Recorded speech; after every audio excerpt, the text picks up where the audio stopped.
szemléli feleséggel Szidónia féktelen költekezését, aki természetesen mindent a gyermekei boldogságáért tesz.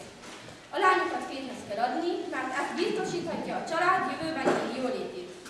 Közben persze kell tartani egy estét, és fel kell dúlni egy házasságot.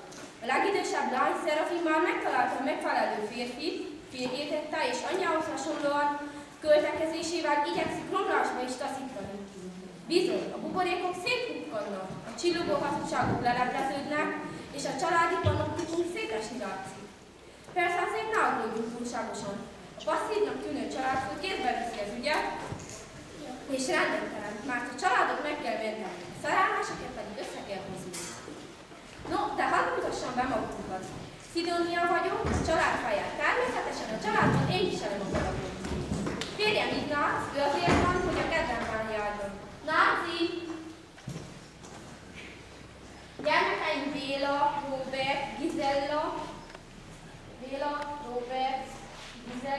és Aranka, no meg Szerafin. Szerafin! Hol hagytad férjedet? Miklós, hol marad az ember? Rábai Miklós az egyetlen és a legkedvesebb fejem. Na ez is itt van.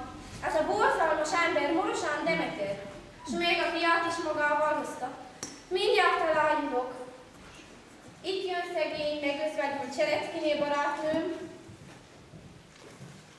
No meg Csupor Aladár, akinek persze van pénze, de esze oly kevés. Hámor és Malvin családbarát. No meg aztán szükség van egy ügyvédre is, valakinek intéznie kell azt a pénzt, ami már nincs. Meg egy kereskedőre, akinél halmozni lehet az adósságot.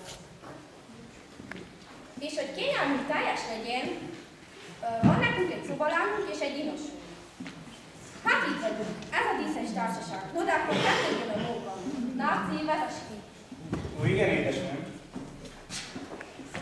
Ja, mellesleg kellemes kikapcsolódás önöknek és telefonjaiknak.